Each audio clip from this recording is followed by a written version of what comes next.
Hey anyone, I'm Hawk, and this is Talk of Better Worlds. So today I'm gonna do a little bit of a different video from what I've done before, at least. It's not another list video, but it's also not something that I've written down or really rehearsed, so we're gonna see how this goes. But I want to talk about a game that I've been playing lately that I think deserves more attention than it got, and I think it's way better than people seem to give it credit for, though lately I think that's been turning around a bit online. So if you want to have your opinions validated by a stranger on the internet, or if you want to get mad, stay a while and listen as I talk about Kingdoms of Amalur Reckoning.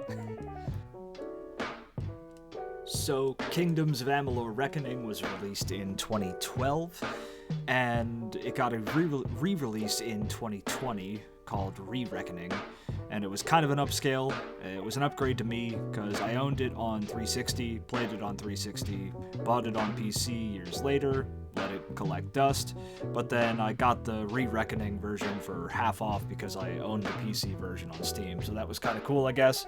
But it made a couple of people, well, I guess a lot of people mad because the re-release wasn't really worth it, at least to most people. But it was worth it to me, because I'm a image fidelity snob and I have a 4K monitor, so I really wanted to see it in all of its Ultra HD glory. The game is unique in my opinion because it has a blend of mythological influences that we don't often see in a lot of media. The main one being Irish or Celtic mythology with a splash of some Norse mythology. You see this with the Fae and the Tuatha, for instance, on the Irish-Celtic end, and then from the Norse side you have two playable races that are types of elves. One is the Dakelfar, and I forget the name of the other one, but they're basically like dark and light elves, which come right from Norse mythology. So, being a lover of history, I think that's pretty cool, but the game offers a lot of other things that I think we don't see too often in RPGs of its type. It was heavily inspired by Fable, both in aesthetics and gameplay, though you could argue that there was a lot of World of Warcraft in terms of looks and aesthetics, which I would not dispute. I never really played World of Warcraft, but I always kind of loved the art style, so I thought that was really cool about this game too. In terms of its art style, the influence from World of Warcraft was pretty unique for the time, because back in 2012, basically all games had a color palette of brown, green, gray, and more brown, green, and gray.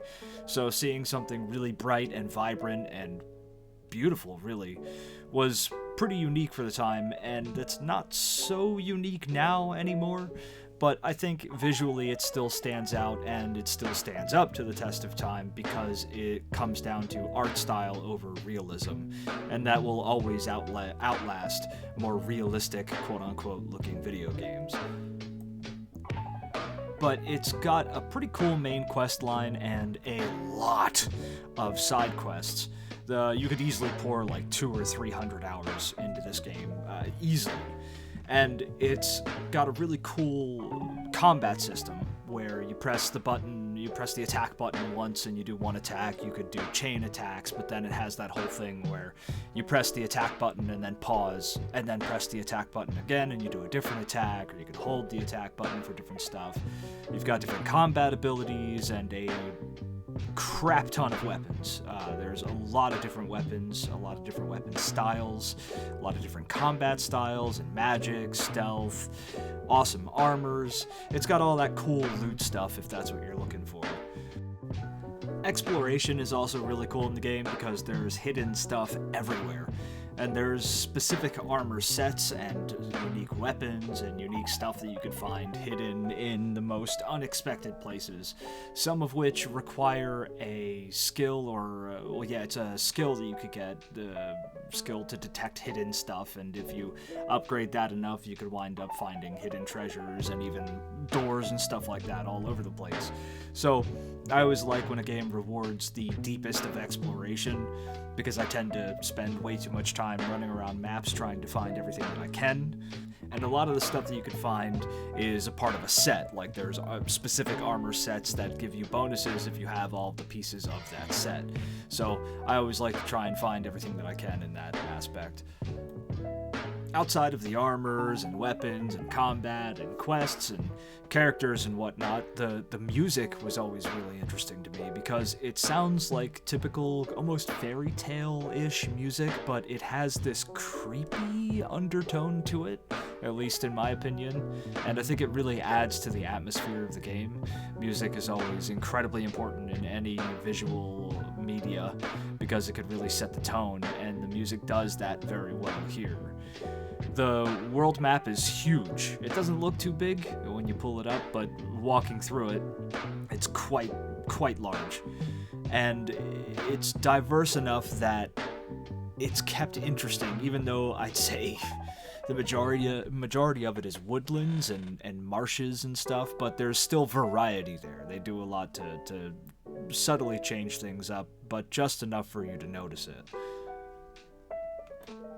I could go on and on about all the stuff that I really love about the game, but we'd be here for 2 or 3 hours, and I don't think anybody wants that. But all these elements and more come together to create a game that I think was pretty unique, but for some reason it missed the mark, at least with the majority of people who played it. This game came out on the heels of Skyrim. Skyrim was released in 2011, if you'll remember, and this initially came out in 2012. I think that because it was marketed in a way that said that there were people involved in the creation of this game that worked on Oblivion, when it came out, people thought that it was going to be closer to Skyrim, or maybe Dragon Age, or something like that. And it just wasn't. So people had expectations going into this game that just were totally not met, and they shit all over it. I think that really hurt the game both then and still hurts it to this day because it deserves way better than what it got. It also didn't help that they had kind of a cash-grabby re-release with the Re-Reckoning edition, and there was kind of a price fiasco with that. But if you had never played the game before, after or during its initial release period, then I think the Re-Reckoning edition is kind of worth it, even though it's pretty overpriced, probably still overpriced. But if you played the game before and weren't a huge fan, I don't think it's really worth it to buy the re-released or Re-Reckoning edition. All in all, though, I think the game is really awesome. It has a lot to offer. It's got really cool characters, cool stories, cool armor, weapons, exploration, etc. It's just an all-around good time. It's a unique setting, unique place, unique history, unique mythology. I think that it's really worth checking out if you're at all interested in RPGs, action RPGs, fantasy, that kind of stuff. So give it a shot if you'd like. And if you've played it before and like it or dislike it, let us know down below, and thank you for listening. Hey, thanks for watching. Give us a like if you enjoyed it, and dislike it if you didn't. Let us know what you think about the channel. And don't forget to subscribe. Tell your mom.